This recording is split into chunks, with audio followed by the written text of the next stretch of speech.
여러분 안녕하세요. 반갑습니다. 오늘도 주님과 함께 즐겁게 동행하는 복된 날이 되기를 바랍니다. 함께 찬양하며 우리 주님을 예배하도록 하겠습니다.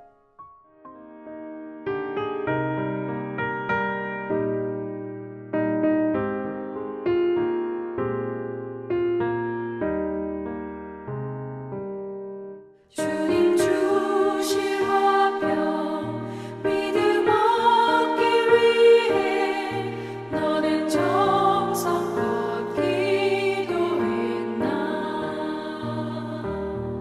주의 제단 앞에 모두 바치기 전 복을 받을 줄 생각 마라.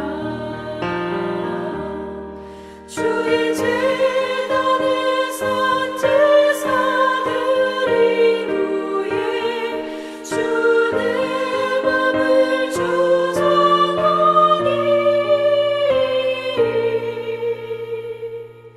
주의 뜻을 따라 그와 동행하면 영생 복락을 누리겠네.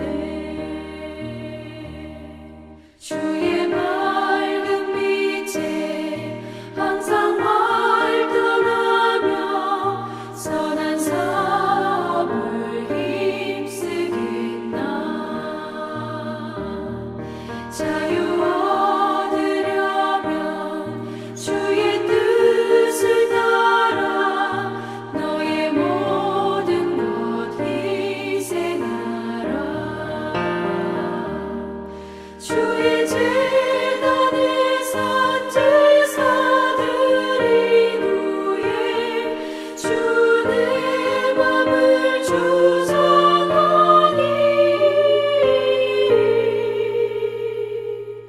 주의 뜻을 따라 그와 동행하면 영생 복락을 누리겠네.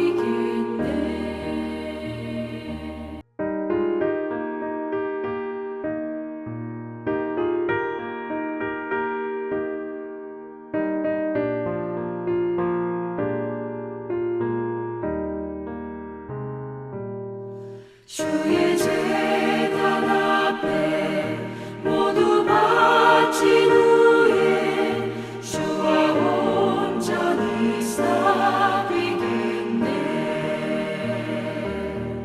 주님 주신 기쁨 또한 그의 사랑 어찌 말로 다 형용하랴. 주의 제단에 선 제사드린 후에 주 내 맘을 주장하니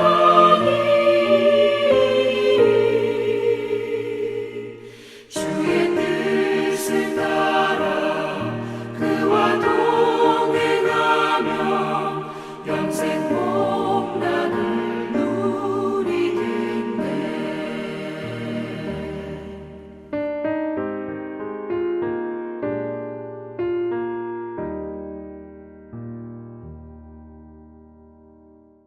우리 함께 하나님의 말씀을 나누겠는데요. 오늘 읽을 말씀은 에베소서 2장 13절부터 18절까지의 말씀입니다. 우리 한 절씩 같이 읽어보도록 하겠습니다. 여러분이 전에는 하나님에게서 멀리 떨어져 있었는데 이제는 그리스도 예수 안에서 그분의 피로 하나님께 가까워졌습니다. 그리스도는 우리의 평화이십니다. 그리스도께서는 유대 사람과 이방 사람이 양쪽으로 갈라져 있는 것을 하나로 만드신 분이십니다. 그분은 유대 사람과 이방 사람 사이를 가르는 담을 자기 몸으로 허무셔서 원수된 것을 없애시고 여러 가지 조문으로 된 계명의 율법을 폐하셨습니다. 그분은 이 둘을 자기 안에서 하나의 새 사람으로 만들어서 평화를 이루시고 원수된 것을 십자가로 소멸하시고 이 둘을 한 몸으로 만드셔서 하나님과 화해시키셨습니다. 그분은 오셔서 멀리 떨어져 있는 여러분에게 평화를 전하셨으며 가까이 있는 사람들에게도 평화를 전하셨습니다. 이방 사람과 유대 사람 양쪽 모두 그리스도를 통하여 한 성령 안에서 아버지께 나아가게 되었습니다. 아멘. 자, 우리는 어제 이방인이었던 우리의 과거를 기억하라는 말씀에 대해 함께 살펴보았습니다. 그 말씀은 우리를 어두운 과거에 짓눌려 살게 하시려는 것이 아니라 도리어 우리가 얼마나 큰 구원을 받았는지에 대해 똑바로 기억하라고 하는 의도였습니다. 죄는 두 방향으로 동시에 관계를 파괴합니다. 첫째 방향은 하나님과의 관계를 파괴합니다. 에덴에서 하나님과 동행했던 인간은 죄로 인해 하나님 앞에 서지 못하는 존재, 심판 아래 있는 존재가 되었습니다. 하나님과 인간 사이에 넘을 수 없는 담이 세워진 것이죠. 둘째 방향은 인간과 인간 사이의 관계를 파괴합니다. 유대인과 이방인의 분열이 그 대표적인 상징입니다. 예루살렘 성전에는 몇 구역이 나누어져 있었는데요. 이방인의 뜰이 있었고 여기에는 이방인들이 여기까지만 들어올 수가 있었습니다. 그것을 넘어서 더 안쪽으로 들어가면 돌에 맞아 죽습니다. 그래서 이방인의 뜰과 이스라엘의 뜰 사이에 낮은 돌 담장을 둘렀습니다. 그리고 거기에는 이방인이 경계를 넘으면 죽음을 면치 못한다라고 하는 무시무시한 경고문이 새겨져 있었습니다. 만민이 기도하는 집이라고 불리는 성전이 실상은 가장 분리된 곳이었다라고 하는 것은 아이러니가 아닐 수 없습니다. 죄는 이렇게 하나님과 우리 사이 그리고 우리와 이웃 사이에 동시에 담을 세웁니다. 이 두 개의 담을 허물지 않고는 진정한 화평도 진정한 공동체도 있을 수가 없습니다. 바로 이 일을 위해 예수님이 오셨습니다. 이제 오늘의 본문의 말씀의 은혜를 나누어 보겠습니다. 첫째, 화평이신 예수님에 대하여 살펴보도록 하겠습니다. 14절 첫 부분을 읽어보겠습니다. 그는 우리의 화평이신지라. 자, 여기서 우리는 주목해야 합니다. 바울은 그리스도께서 화평을 주시는 분, 그렇게 말하지 않습니다. 물론 그게 맞기는 하는데요. 근데 그렇게 말하지 않습니다. 예수님이 화평이시다. 그렇게 말씀합니다. 즉, 그리스도 자신이 화평의 본체라는 뜻입니다. 이 말씀은 우리가 그저 예수님이 주시는 화평과 평화만 받는 것으로 만족해서는 안 된다라고 하는 뜻입니다. 왜냐하면 그것은 예수님을 그냥 보조적인 존재로 계시게 하는 것이기 때문입니다. 그러나 화평과 평화에 있어서 예수님은 우리를 도와주시고 우리의 빈틈을 메꿔 주시는 분 이상이라는 뜻입니다. 예수님이 화평과 평화의 본질이라고 하는 것이죠. 즉 예수님만이 평화의 유일한 해결자가 되신다는 뜻입니다. 화평은 우리가 노력으로 달성하는 것이 아니라 화평이신 그리스도를 영접할 때 그 예수님이 우리 가운데 임하심으로 이루어지는 일입니다. 또 이 말씀은 화평은 우리의 성격이나 기질 그리고 우리의 상황과 여건을 넘어서는 것이라는 뜻입니다. 좋은 성격과 기질은 다른 사람과의 관계에 있어서 유리한 면이 많습니다. 그러나 평화이신 예수님이 우리 안에 계셔서 우리에게 평화를 맛보게 하시고 주의 평화의 능력을 갖게 하시면 우리의 기질과 성격을 뛰어넘어 피스메이커로서의 화평의 성령의 열매를 맺을 수가 있습니다. 원수된 것, 즉 우리 마음속의 미움과 장벽을 그리스도께서 자신의 육체로 직접 소멸시키셨습니다. 따라서 우리가 누군가를 용서할 수 있는 이유는 그 힘은 내 인격이 훌륭해서가 아니라 내 안에 화평 자체이신 예수님께서 살고 계시기 때문입니다. 그러므로 우리는 자신의 성격이나 기질 또는 삶의 여러 환경과 상황 탓만 하고 있으면 안 됩니다. 화평의 근거는 나에게 있지 않음을 꼭 기억해야 되겠습니다.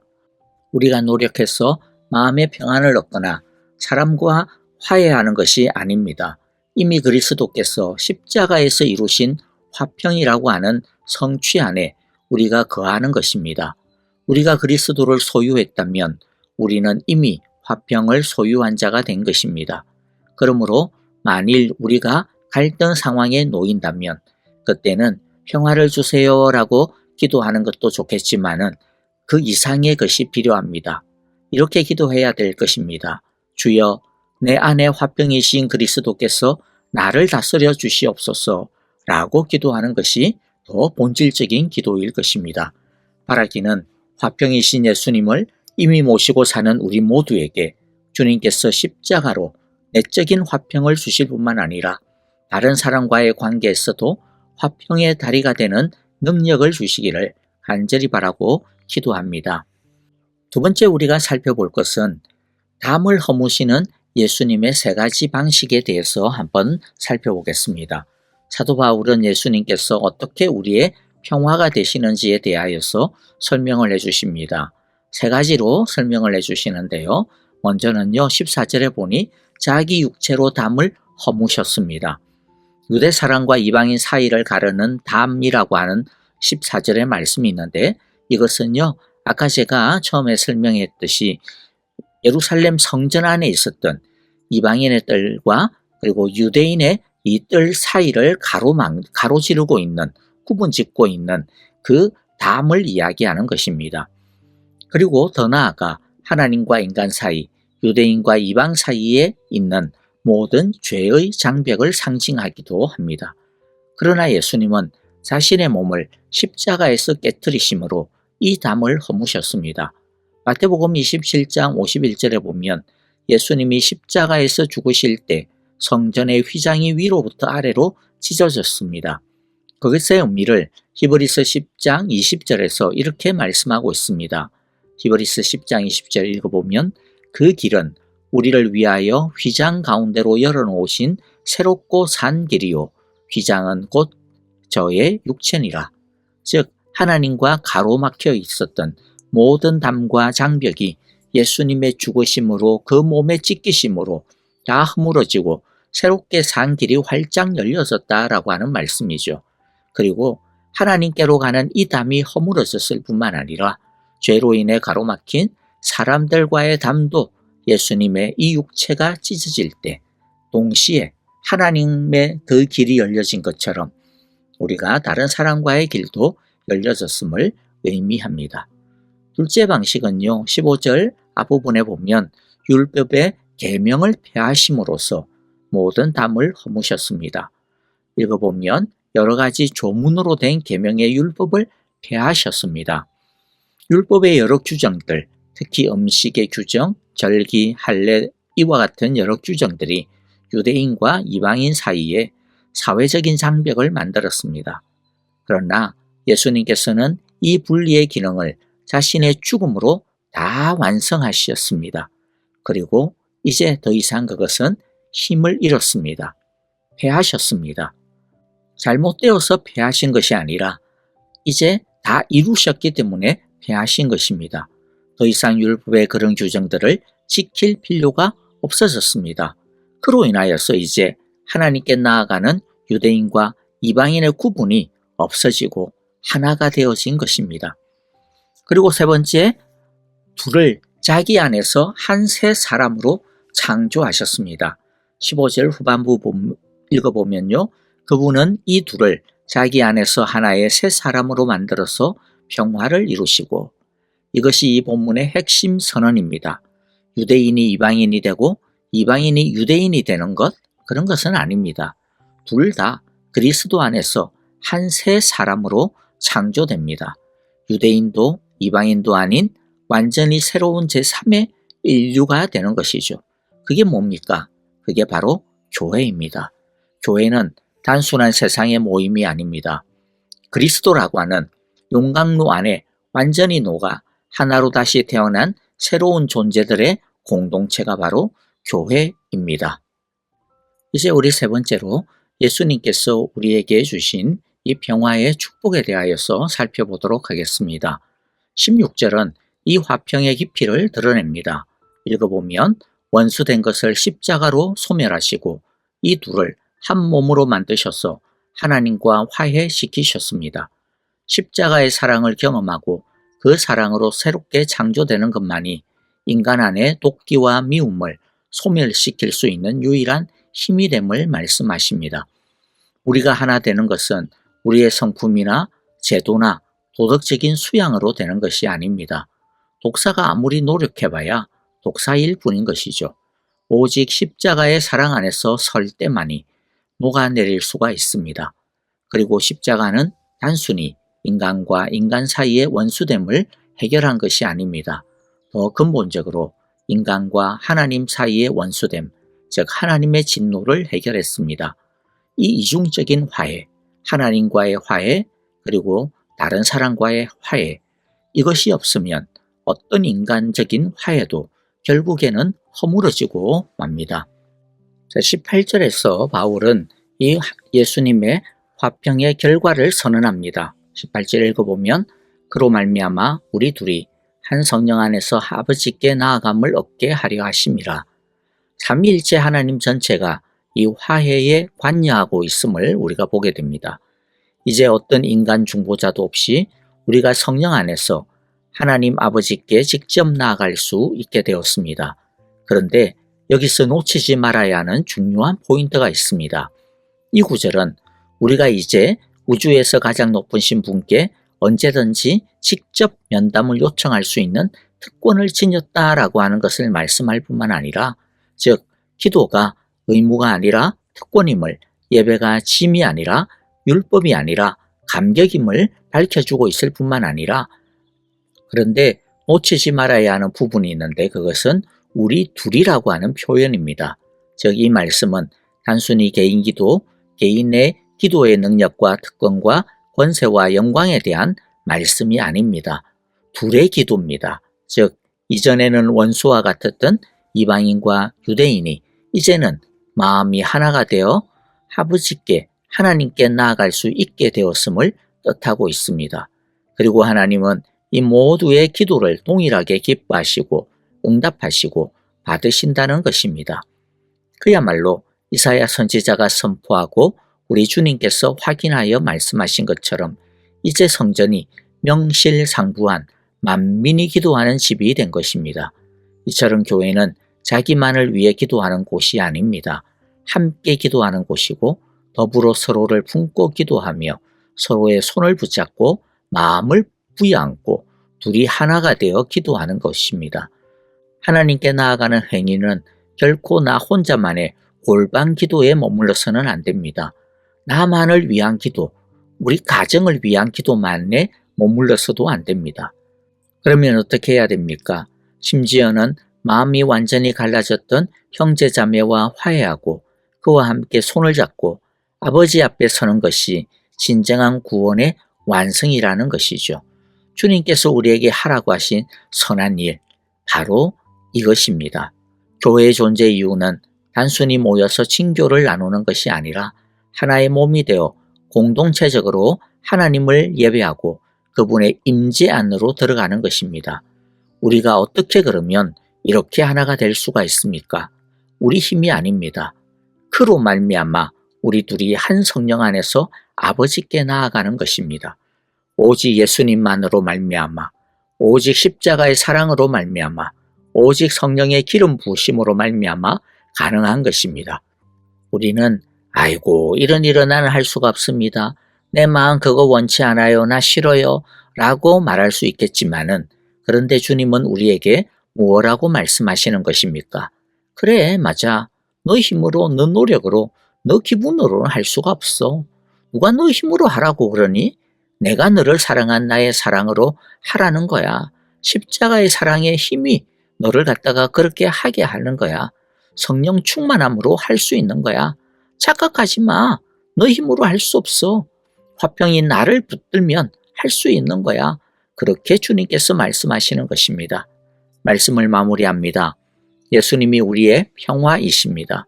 우리 안의 내적인 평화도 오직 예수님으로 말미암아 누릴 수 있으며, 또 우리 서로 간의 평화도 오직 예수님이 평화의 중심이 될 때만이 가능합니다.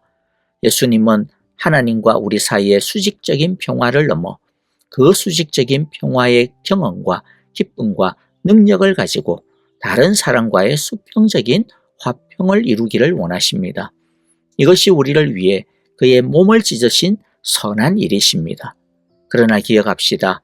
단순히 내가 평화가 되어야 되겠다, 노력해야 되겠다, 내가 예수님의 평화의 사람으로 살아야지 라고 내가 해야 하는 것만 집중하고 내가 중심이 되면 우리는 우리 안의 평화마저도 금방 사라지고 말 것입니다. 평화는 우리의 힘으로 할 수 있는 것이 아닙니다. 화평이신 예수님으로 말미암아 성령 안에서 하나님께 나아가야 하는 것임을 꼭 기억합시다. 하나의 새 사람으로 만들어 주시고 하나로 만들어 주신 바로 내 옆에 형제자매와 한마음 한뜻이 되어 우리는 하나님께 같이 나아가야 합니다. 우리가 하나 되어 기도할 때, 예배할 때 주님께서 약속하신 것처럼 주님은 우리 가운데 계실 것입니다. 평화의 주님 안에서 하나 되어져 가는 우리 사랑의 교회가 되어질 수 있기를, 우리 모든 목장들이 되어질 수 있기를 간절히 기도하고 축복합니다. 아멘. 자, 오늘 우리에게 주신 말씀들 마음 가운데 우리 새기면서요, 평화이신 예수 그리스도를 다시 한 번 더 바라봅시다. 우리 안에 평화를 주시고 우리 안에 그 평화를 통하여서 다른 형제자매들을 사랑하고 또 화평케 하라고 하시는 이 선한 일에 부름받은 것을 우리 기억하시면서요, 성령의 능력으로 주여 나를 평화의 사람 되게 하소서, 우리 주님의 그 평화를 나타내게 하소서, 살아가게 하소서라고 우리 함께 기도하기를 원합니다. 여러분, 우리 자신이 우리 목장의 평화의 사람이 됩시다. 우리가 사랑의 교회의 평화의 주인공이 됩시다. 우리가 우리 가정에 또 우리 직장에 또 우리 이웃에게 평화의 사람이 되어지기를 간절히 기도합시다. 여러분들 아프신 분들을 생각하시면서 여러분 함께 기도하시기를 바랍니다. 주님께서 치유하여 주시고 주님 참으로 영육 간의 화평을 주옵소서라고 우리 함께 기도합시다. 선교사님들을 위하여 기도하실 때 정말로 이 땅에 평화의 복음을 전하는 그들의 입술과 그들의 발걸음과 그들의 삶을 붙들어 주소서라고 우리 함께 기도합시다. 여러분, 평화로 오신 이 예수님 정말로 가슴 아프게 너무나도 많은 전쟁이 끊이지 않고 있습니다. 주여 당신의 평화를 이 땅에 허락하여 주소서, 주여 축복하여 주소서라고 우리 함께 기도하겠습니다. 다 함께 찬양하며 기도합니다. 안녕히 계십시오. 감사합니다.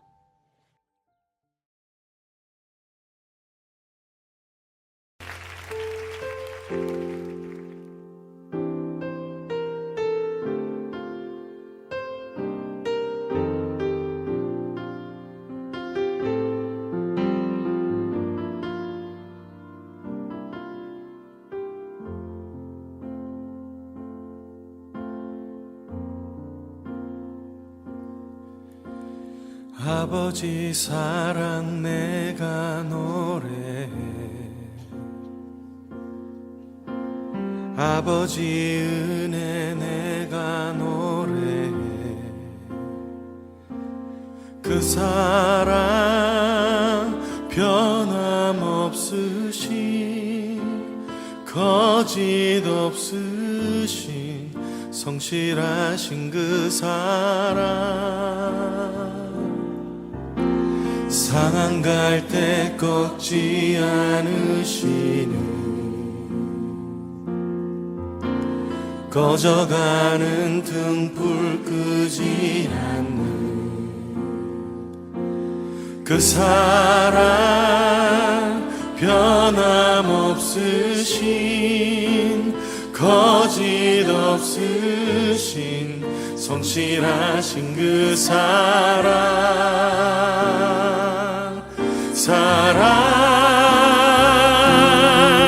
그 사랑,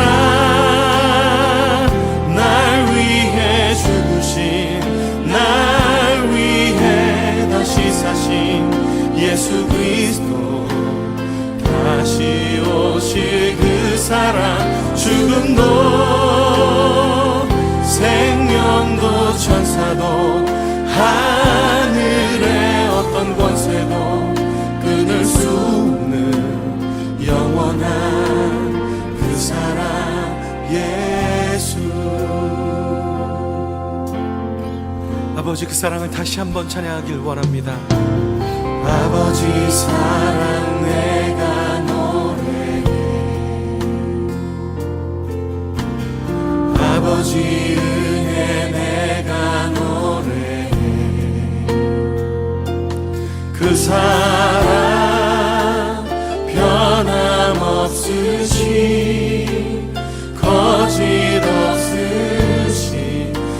성실하신 그 사랑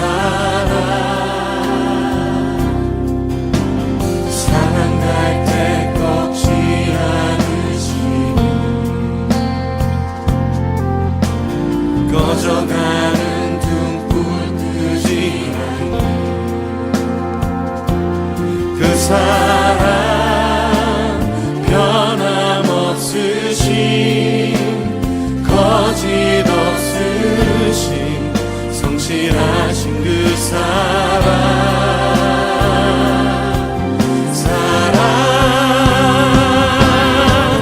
그 사랑 날 위해 죽으신 날 위해 다시 사신 예수 그리스도 다시 오시 그 사랑 죽음도 생명도 천사도 하늘의 어떤 권세도 끊을 수 없는 영원한 그 사랑 그 사랑 그 사랑 날 위해 죽으신 날 위해 다시 사신 예수 그리스도 다시 오실 그 사랑 죽음도 생명도 천사도 하나님 하늘의 어떤 권세도 십자가의 사랑으로 우리를 붙드신 주님 영원토록 주님 찬양합니다. 그 사랑 그 사랑 나 위해 죽으신 날 위해 다시 사신 예수 그리스도 아멘 다시 오시 그 사랑 죽음도 생명도 천사도 하늘의 어떤 권세도 끊을 수 없는 영원한 그 사랑 예수 그 사랑 날 위해 죽으신 날 위해 다시 사신 예수 그리스도 다시 오실 그 사랑 죽음도 생명도 천사도 하늘의 어떤 권세도 끊을 수 없는 영원한 그 사랑 예수 영원한 그 사랑 예수 영원한 그 사랑 예수